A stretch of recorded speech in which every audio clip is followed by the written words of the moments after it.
इसने लाखों को तारा।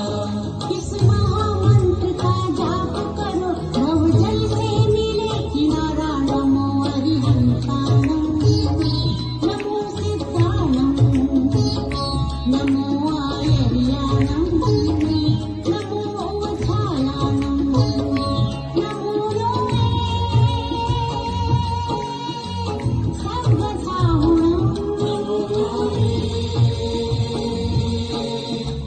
सर्वसाहुणं। ईसो पञ्चनमुक्तारो सर्वपापपणासनो, मङ्गलानं ते सर्वेसि परमहवनी मङ्गलम्।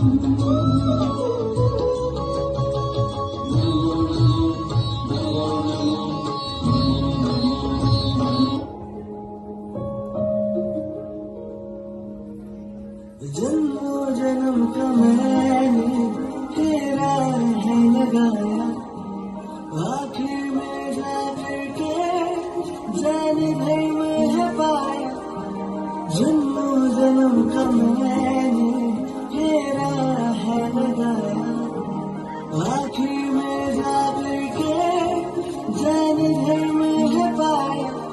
आखिर तेरा दिल ऐसा मन में जान ही लगा, हर जन्म में जान ही मैं रहूंगा, हर जन्म में।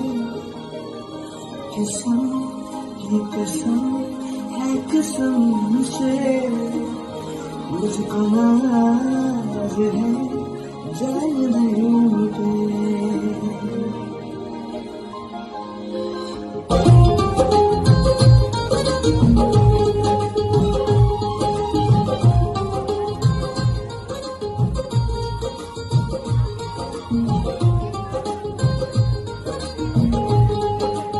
सीपी में मोती सी, मंदिर में ज्योति सी, चंदन की खुशबू बसी है सांसों में। वो रहने वाली महलों की, वो रहने वाली महलों की। हिरनी सी चंचल है, तितली सी कोमल है, सोने के पंखों से लीला आकाशों में। वो रहने वाली महलों की, वो रहने वाली महलों की, वो रहने वाली महलों की।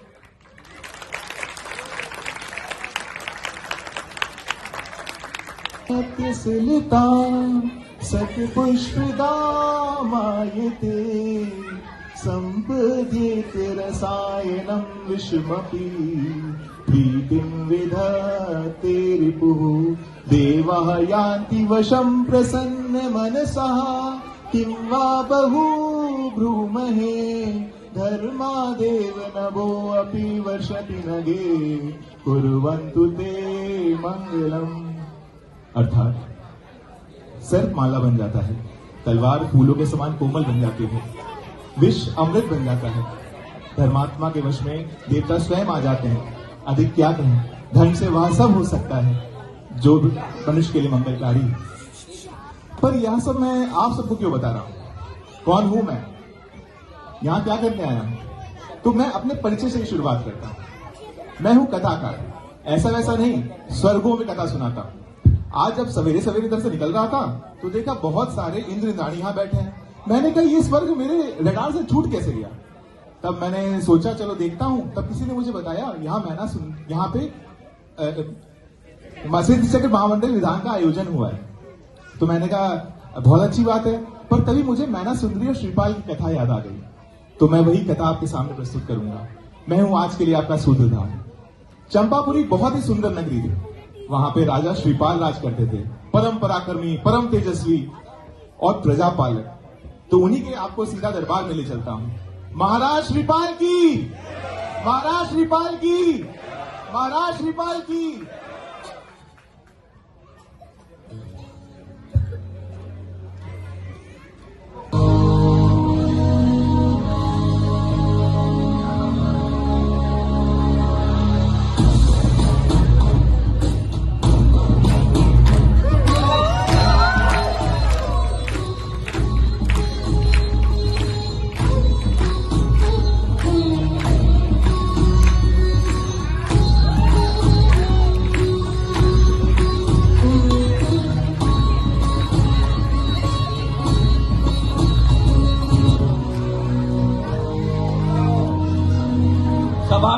आरंभ किया जाए। कोड कोड ये क्या हो रहा है? डीजेसीएससी की प्रजा में कोड फैल गया है। त्राहिमाम त्राहिमाम त्राहिमाम त्राहिमाम महाराज त्राहिमाम। क्या हुआ द्वारपाल? महाराज अपनी पूरी प्रजा कोड़ से ग्रसित हो गई है। ये कोड़ पूरी प्रजा में महामारी की तरह फैल रहा है महाराज। क्या हमारे राज्य में महामारी फैल रही है? जी महाराज। काकाश्री, सारे राज्य में ढिंढोरा पिटा दिया जाए। जो भी इस रोग से पीड़ित हैं, वह सामने आए। सारे वैद्य मिलकर उनका उपचार करें और इसमें जो भी व्यय होगा वह राजकोष से दिया जाएगा। तुम चिंता मत करो द्वारपाल, हम इस स्थिति पे जल्दी ही नियंत्रण कर लेंगे। परंतु महाराज, ये कोढ़ की बीमारी छुआछूत के होने के कारण राज्य के वैद्य किसी मरीज को हाथ लगाने को तैयार नहीं है।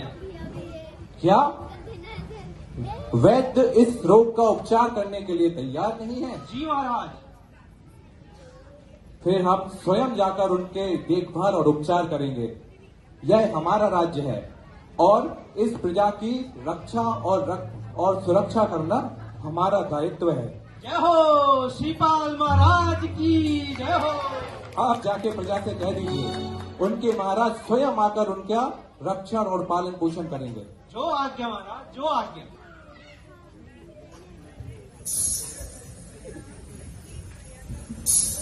ये तारे बोले मर गए रे, कौन को भगवान कैसे हो गए हैं?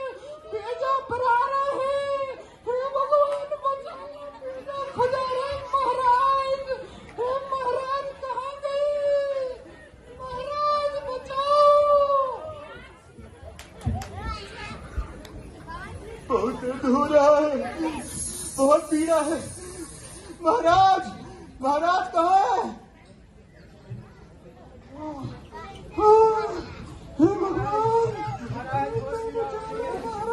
प्रजावासियों, तुम चिंता ना करो, महाराज स्वयं तुम्हारा रोग दूर करने आए हैं।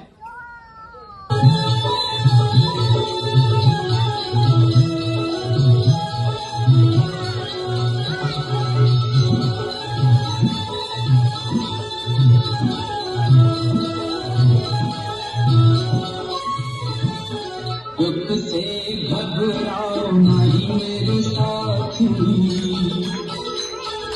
दुख से घबराओ नहीं मेरे साथी। ये जीवन में मानव का श्रृंगार है, ये जीवन में मानव का श्रृंगार है। दुख में व्यसन प्रमाद भरे, दुख पापों से करता खबरदार है, दुख पापों से करता खबरदार है।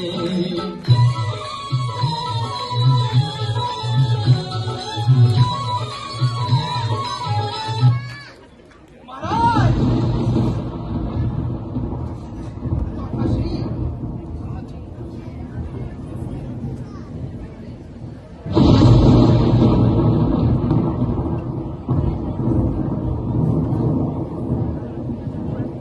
हे भतीजे, ये तुम्हें क्या हुआ?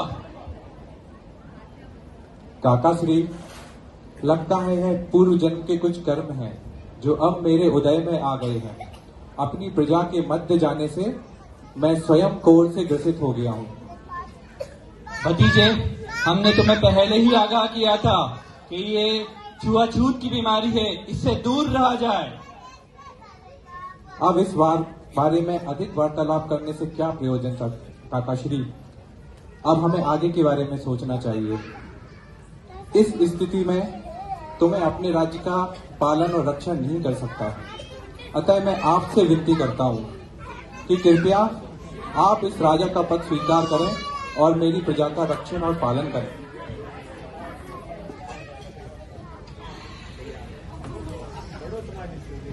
हे भतीजे, अब तुमने विचार किया है तो अच्छा ही होगा। तुम चिंता ना करो, इस राज्य का मैं बहुत अच्छे से ध्यान रखूंगा। जय हो वीर दमन महाराज की जय हो। द्वारपाल, जी महाराज। इस राज्य में जितने भी कुष्ठ रोगी है सबको इस राज्य से बाहर किया जाए। महाराज, शिपाल महाराज को भी? शिपाल महाराज और शिपाल के साथ जितने भी कुष्ठ रोगी है इस राज्य से बाहर किया जाए, ये हमारा आदेश है। जो आज्ञा महाराज, जो आज्ञा। सुनो सुनो सुनो, डीजेसीएससी के प्रजाजन, सभी नए महाराज का आदेश सुनो। नए महाराज के आदेश अनुसार सभी कुष्ठ रोगी इस हमारे राज्य की सीमाओं को तुरंत बाहर निकल जाए। इस आज्ञा का तुरंत पालन हो।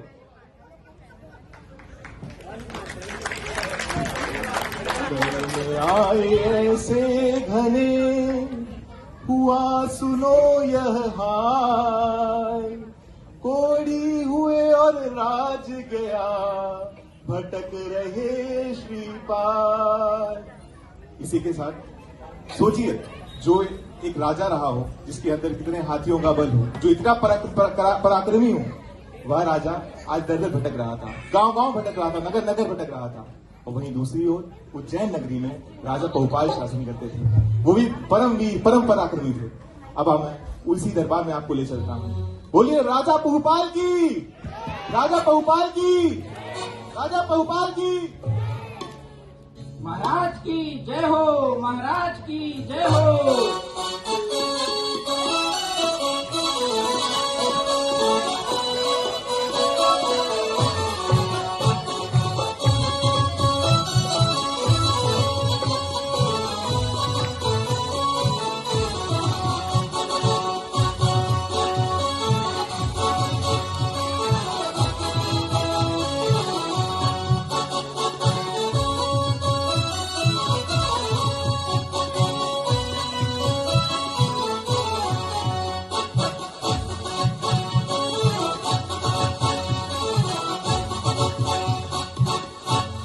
जय हो राजा बहुपाल की जय हो। महाराज की जय हो, महाराज की जय हो, महाराज की जय हो। महाराज, आपकी प्रथम पुत्री सुरसुंदरी का विवाह के उपरांत पत्र आया है। क्या हमारी पुत्री का पत्र आया है? ये तो अत्यंत प्रसन्नता की बात है महाराज। सदैव महारानी, ये बड़े ही खुशी की बात है। निसंदेह महारानी, ये बड़े ही खुशी की बात है। महामंत्री, पत्र को शीघ्रता से पढ़ा जाए। जो आज्ञा महाराज।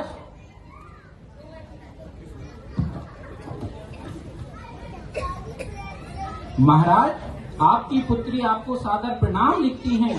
उन्होंने लिखा है, पिताश्री, जिस दिन से आपने मेरी इच्छा अनुसार मेरे राजकुमार से विवाह कराया है, उस दिन से मैं स्वर्गों का अनुभव ले रही हूँ।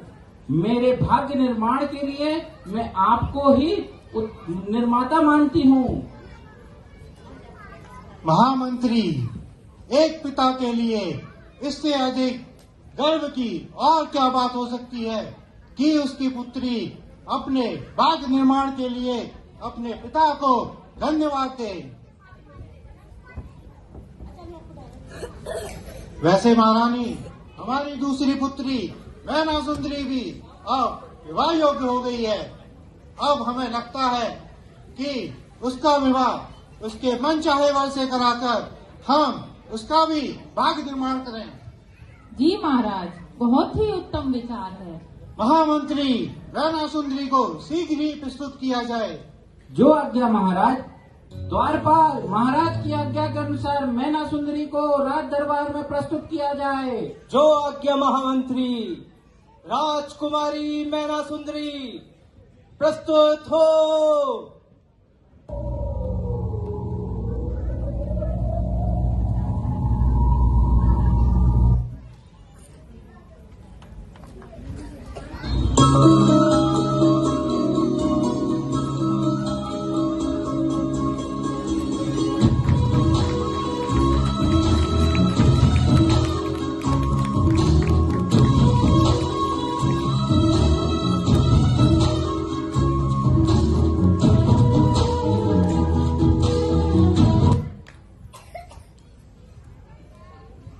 जय जिनेन्द्र माताश्री, जय जिनेन्द्र पिताश्री, आपने मुझे याद किया? हाँ बहना, हमने तुम्हें याद किया। आज बड़ा ही उत्तम दिन है। आज तुम्हारी बड़ी बहन का पत्र आया है। उसका विवाह उसके मन चाहे वर से कराकर मैंने उसका भाग्य निर्माण किया है। अब बारी तुम्हारे भाग्य निर्माण की है। हमने देश प्रदेश से कई योग्य सुंदर राजकुमारों के चित्रपटल मंगवाए हैं। हम चाहते हैं कि तुम उनमें से किसी एक राजकुमार को चुनकर उससे विवाह करो। पिताश्री, मैंने पाठशाला में शिक्षा ग्रहण की है। आरिका माँ ने स्वयं मुझे संस्कार दिए हैं। उनके अनुसार यदि मैं अपना चुनाव खुद करती हूँ तो वह गलत है। एक लड़की को अपने माता पिता द्वारा चुने गए वर से ही विवाह करना चाहिए। और रही बात मेरे भाग्य निर्माण की, अगर वो होना होगा तो आपके द्वारा चुने हुए वर से ही हो जाएगा, क्योंकि माता पिता अच्छा घर, अच्छा वर सब कुछ देखकर अपनी पुत्री का विवाह तो कर देते हैं, किंतु उसके भाग्य में सुख है या नहीं, यह उसका भाग्य तय करता है। पिताजी, तुम्हारे विचार तो निर्बल जैसे हैं मैना। ये राज हमने अपनी शक्ति से स्थापित किया है। हम सर्वशक्तिमान हैं, जो चाहे वो कर सकते हैं।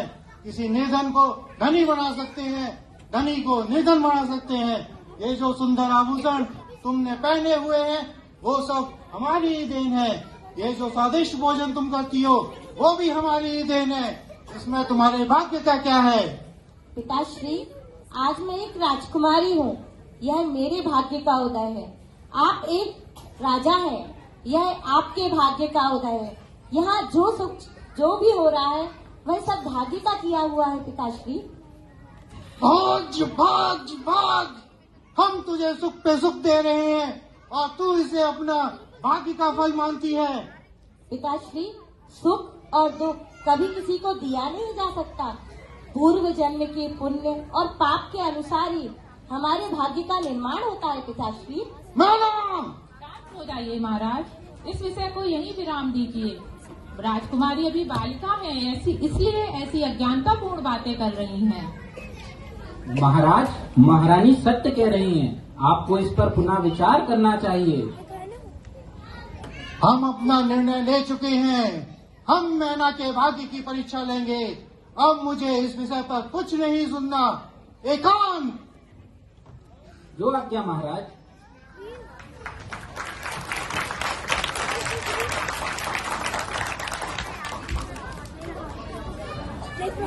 कर्म स्वयं के भाग्य है, दिल हो या हो रात, कोई न करता धरता है आदम की यह बात। आदम की इसी बात को मैना सुंदरी अपने पिता से कह रही है, परंतु उनके पिता को उनके अहम पे ऐसी ठेस पहुंची कि उन्होंने मैना सुंदरी की परीक्षा लेने की ठानी। कैसी होगी यह परीक्षा? क्या यह पिता का मन पिघल जाएगा या फिर वह परीक्षा लेकर ही मानेंगे? इसकी मंत्रणा करने के लिए वे उद्यान में अपने मंत्री के साथ चले गए।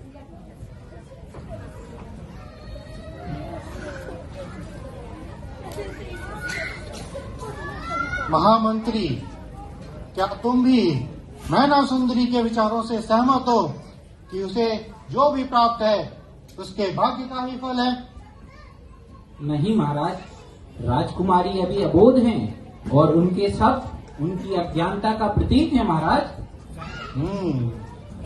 हमने इस पर काफी विचार किया और हमें लगता है कि ये भाग एक कोरी कल्पना है, एक अंधविश्वास है। ये राज्य, ये सुख सब हमारी देन है, भाग्य की नहीं। सत्य वचन महाराज। रुक जाओ, तुम कोड़ी लोग यहाँ क्या कर रहे हो? तुम्हारे कारण राज्य में महामारी फैल सकती है, भागो यहाँ से। हमें आश्रय प्रदान कीजिए अपने राज्य में। सैनिक, यहाँ क्या हो रहा है? महाराज, कुछ कोड़ी लोग हमारे राज्य की सीमा में घुस आए हैं, जिनसे बहुत दुर्गंध आ रही है। ये हमारे राज्य में महामारी फैला सकते हैं, इनको ही हम भगा रहे हैं। महामंत्री, इनकी स्थिति देखो।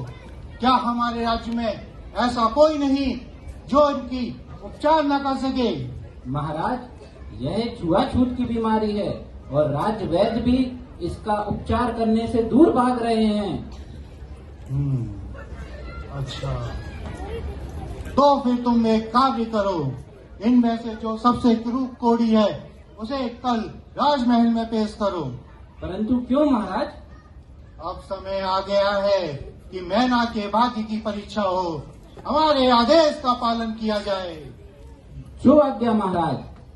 सैनिक, महाराज की आज्ञा के अनुसार इन सब में से जो सबसे क्रूर व्यक्ति है उसे कल राज दरबार में प्रस्तुत किया जाए। जो आज्ञा महाराज।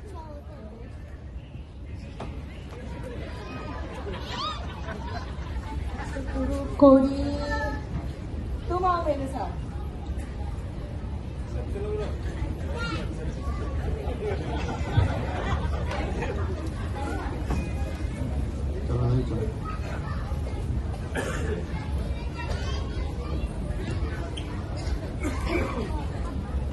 महाराज की आज्ञा का पालन हुआ महाराज। सबसे क्रूर कोड़ी आपके सामने है। महामंत्री, मैना सुंदरी को प्रस्तुत किया जाए। जो आज्ञा महाराज। द्वारपाल, महाराज की आज्ञा के अनुसार मैना सुंदरी को प्रस्तुत किया जाए। जजमेंट पिताश्री, जजमेंट माताश्री। मैना, तुम्हारे अब भी वही विचार हैं कि तुम सोचती हो कि तुम्हें जो भी प्राप्त है तुम्हारे भाग्य का ही फल है। क्या तुम्हारा भविष्य तुम्हारा भाग्य ही बनाता है? मेरा विश्वास अटल है पिताश्री। यदि मेरे भाग्य में यही लिखा है तो यही होगा। यदि ऐसा है तो मैं तुम्हारा विवाह इस कोड़ी से कर दूं तो इसमें मेरा कोई दोष तो नहीं माना जाएगा? नहीं पिताश्री, यदि मेरे भाग्य में यही लिखा है तो इसे कोई नहीं टाल सकता। इसमें दोष ना तो आपका होगा ना ही मेरा, दोष सिर्फ भाग्य का होगा। नादान लड़की, छोड़ दे इन विचारों को, अन्यथा तुझे जीवन भर पछताना पड़ेगा। महाराज रुकिए, आप जरा विचार कीजिए। अपनी पुत्री के भाग्य की परीक्षा कौन सा पिता लेता है? हम तुम्हारा विचार नहीं जानना चाहते महारानी, हम तो एक नादान लड़की के भाग्य की परीक्षा लेना चाहते हैं। महाराज, महारानी सत्य कह रही हैं, आपको इस पर एक बार विचार करना चाहिए। महामंत्री, हम अपना निर्णय ले चुके हैं, हमें इस पर किसी की राय नहीं चाहिए। जो आज्ञा महाराज। कोड़ी, हम तुम्हारा विवाह इस राजकुमारी से के साथ कराना चाहते हैं, क्या तुम तैयार हो? एक कोड़ी का विवाह राजकुमारी से महाराज, यह तो अन्याय है। न्याय अन्याय की चिंता तुम न करो, तुम सिर्फ मेरे आदेश का पालन करो। आप एक राजा हैं, ऐसा कार्य करेंगे तो आपकी प्रजा क्या कहेगी महाराज? प्रजा का कार्य है अपने राजा की आज्ञा का पालन करना। परंतु यह अन्याय है महाराज। अन्याय? मैं किसी पर अन्याय नहीं कर रहा, मैं तो एक नादान लड़की के भाग्य की परीक्षा कर रहा हूँ। आप अपनी पुत्री की भाग्य की परीक्षा कर रहे हैं महाराज। बस, अब मुझे कुछ नहीं सुनना। महामंत्री, मेरे आदेश का पालन किया जाए, अभी इसी वक्त इन दोनों का विवाह किया जाए। जो आज्ञा महाराज। द्वारपाल, विवाह की सामग्री तुरंत प्रस्तुत की जाए और महाराज की आज्ञा अनुसार मैना सुंदरी और श्रीपाल का विवाह किया जाए।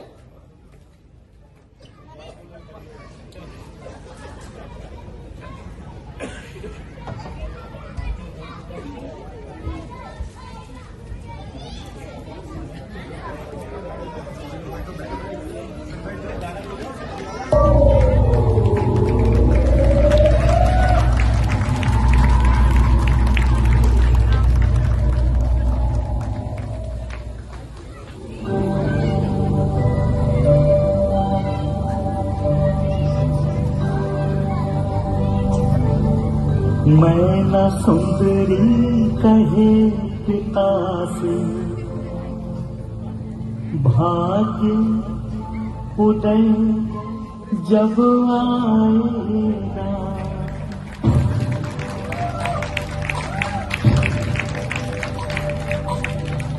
मैना सुंदरी कहे पिता से, भाग्य उदय जब आएगा कोड़ी पति जो दिया आपने, कोड़ी पति जो दिया आपने, काम देव बन जाएगा।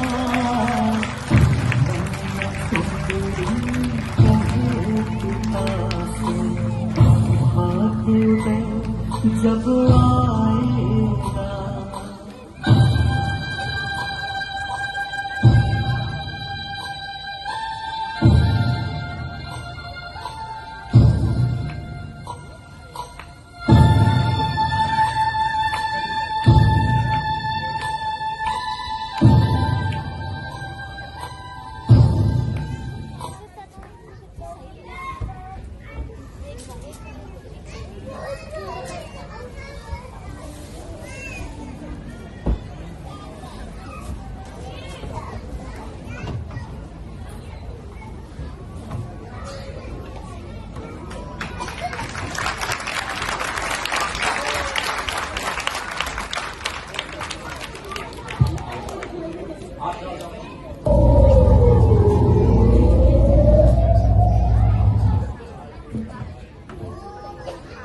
तो क्या यही था मैना सुंदरी का भाग्य?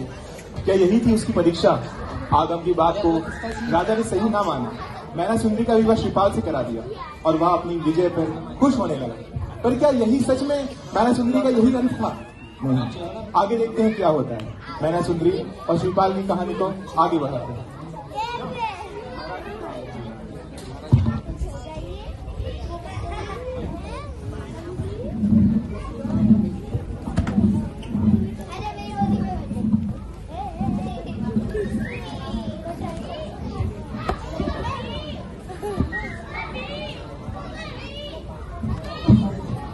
नहीं नहीं राजकुमारी, आप मुझे मत छूइए।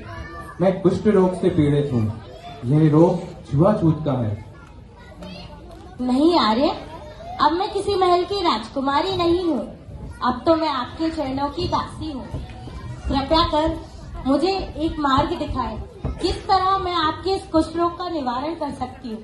कृपया मुझे मार्ग दिखाएं। कुष्ठ रोग? इस कुष्ठ रोग का कोई निवारण नहीं है राजकुमारी।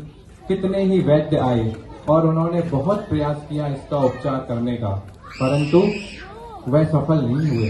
इसकी कोई औषधि नहीं है। कोई औषधि नहीं है? एक औषधि है आर्य। क्या औषधि है? धर्म औषधि। धर्म औषधि? क्या तात्पर्य है आपका? धर्म औषधि अर्थात जिससे कुष्ठ रोग तो क्या, जन्म मरण के रोग भी दूर हो जाते हैं। आर्य, मेरे मन में एक विचार आया है। कहिए राजकुमारी। क्यों ना आपके इस कुष्ठ रोग के निवारण हेतु हम समस्त तीर्थ क्षेत्रों की वंदना करें, धर्म लाभ लें। तीर्थ वंदना? इससे उत्तम विचार तो कुछ हो ही नहीं सकता राजकुमारी। हम अभी तीर्थ वंदना के लिए निकलते हैं।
हे स्वामी। नमोस्तु मुनिवर, नमोस्तु मुनिवर, नमोस्तु मुनिवर।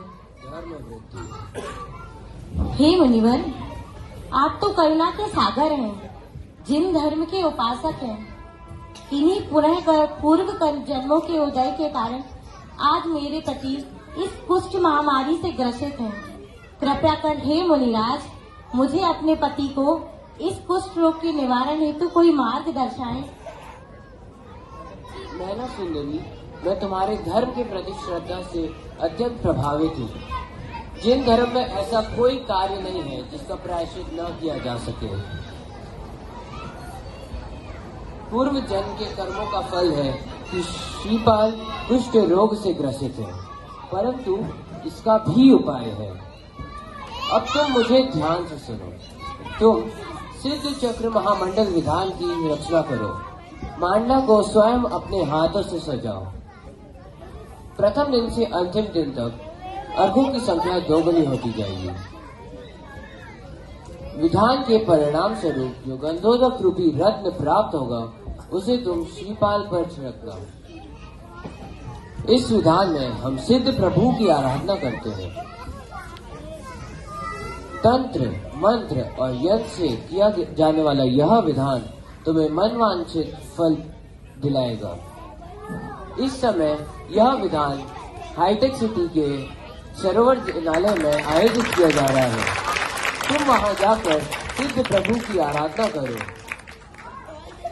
जी मुनिराज। जो नमोस्तु मुनिवर, नमोस्तु मुनिवर। नमोस्तु गुरुदेव, नमोस्तु गुरुदेव।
चमत्कार बोलो सिद्ध चक्र महामंडल विधान की जय।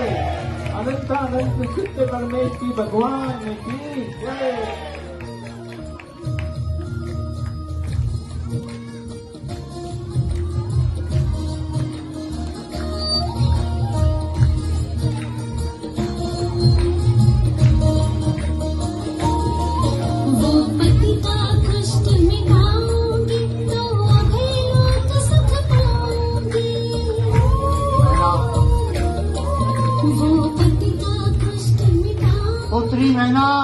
पुत्री मैना, मुझे क्षमा कर दो मैना। तुम्हारी जीत हुई, तुम्हारे भाग्य की जीत हुई, जिन धर्म की जीत हुई मैना, मुझे क्षमा कर दो मैना। बोलो अहिंसामयी जैन धर्म की जय, महामंडल विधान की जय। बोलो अनंत सिद्ध परमेश्वरी भगवान की जय। सिद्ध चक्र मंडल विधान की महिमा की जय।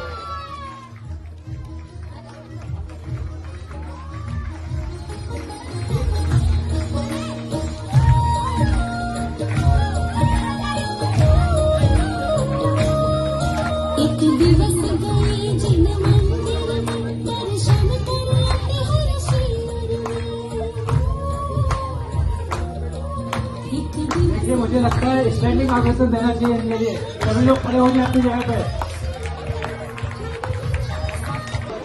तो ऐसी थी सती बहना और महाराज श्रीपाल की कथा, जिसमें अंततः आगम की जीत हुई।